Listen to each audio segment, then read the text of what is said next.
This is a short record of the life of Seymour Burnell Tubbs, who was killed by a German shell on the 22nd of August 1917 at Pond Farm, a German stronghold that was being attacked as part of the Third Battle of Ypres, usually known as Passchendaele. Seymour was born in 1894 and came from a privileged background. His grandfather, Henry Thomas Tubbs, was a founding partner of the textile manufacturing firm of Tubbs, Lewis and Company, which he and Joseph Lewis began in 1854. The business moved its manufacturing from London to Gloucestershire in the 1870s and occupied numerous former woolen mills along the course of the Little Avon River. Lewis and Tubbs were also successful property developers, mainly in the area around the Barbican on the northern borders of the city. They had their London offices in Noble Street above the Wall of London.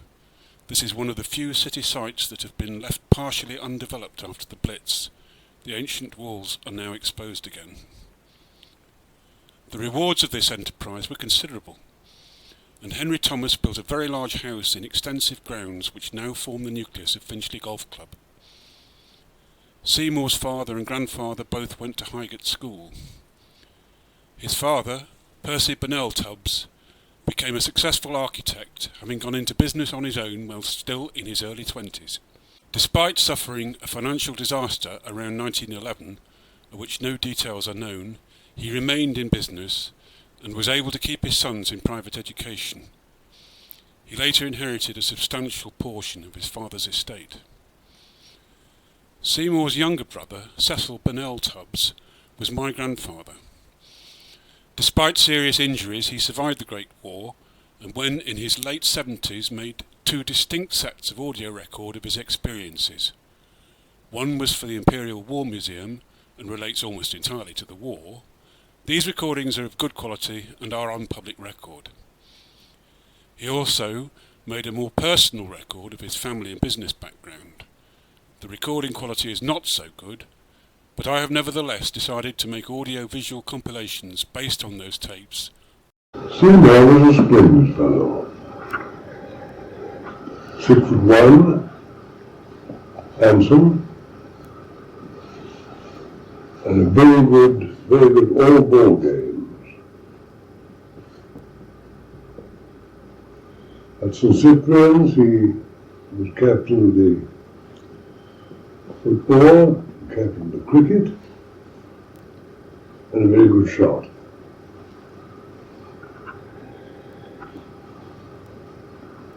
He won the Harrow History Prize in his last term to the St Cyprian's and went to Harrow. There he did well. He played fives for Harrow, and he was 12th man in the Eton Harrow match at Lord's, unfortunately for 2 years running. The first year he was 12th man, and the second year he was in the team, but unfortunately had a dose of flu or just before, and so became 12th man.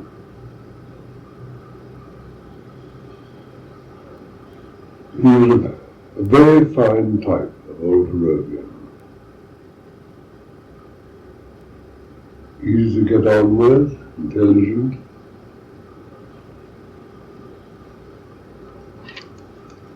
and from there he went down to the mills and started there about 18 months before I did.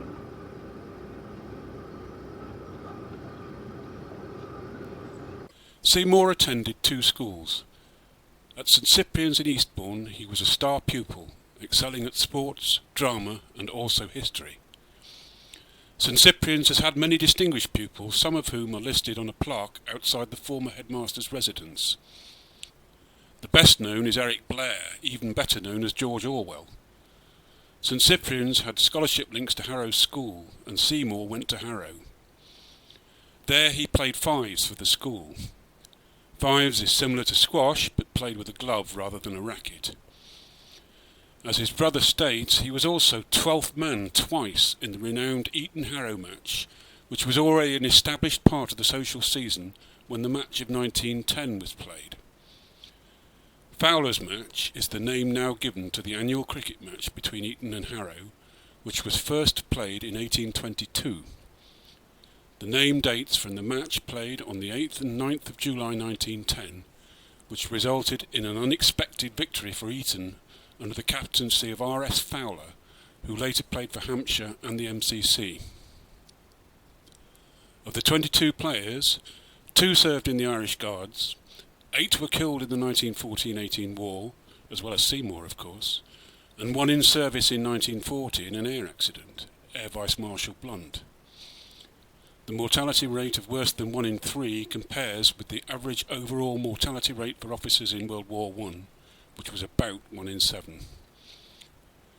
The most renowned of the players was Harrow's 11th man, H.R.L.G. Alexander, later Earl Alexander of Tunis, who had the distinction of successfully commanding 3 of the most difficult generals of the 20th century, Montgomery, Stilwell and Patton. His admiring biographer Harold Nicholson believes that Alex was a better painter than Churchill.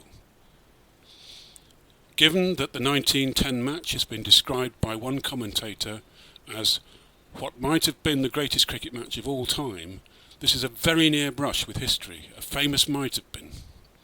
Cecil was less academic and went to Haileybury. We were only there about 2.5 years before war broke out in 1914.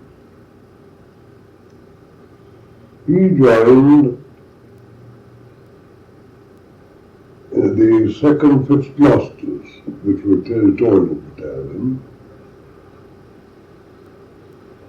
and he was very popular. After a time in France, he commanded a company, and very tragically, he was killed in that ghastly Passchendaele business.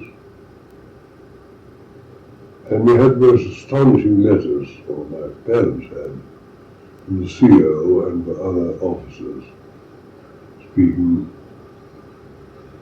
very, very highly of him and the way he got on with everyone, and his friendship, and how much he'd been missed.